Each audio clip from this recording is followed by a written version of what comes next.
You were just talking about all these different models and choosing reasoning models, choosing different providers, that it feels like a perfect segue. It's this question from Duncan. Don't mean to be out of place. Everyone would love to know. I know this is a reference to OpenAI Dev Day and the agent builder. How do you take yesterday's news? Yeah, yesterday was, I think, really interesting. You see OpenAI trying to wrap their arm around building kind of these agentic workflows, and I thought it was really interesting. One big piece of the puzzle for us is those agent steps inside of their workflow builder.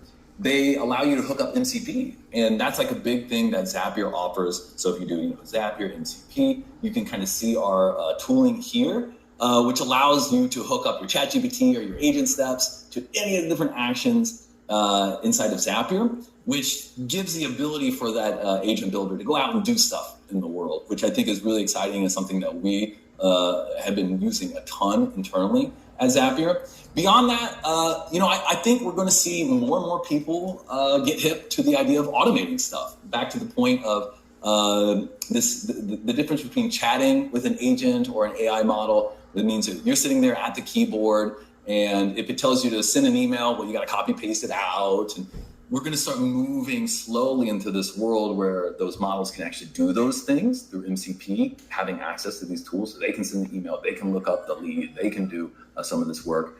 But then also you're going to start to see these things become less, hands on keyboard, right? And more, I'm running this in the background, right? So overall, I think we're pretty bullish on automation becoming more and more important, and AI making it easier and easier.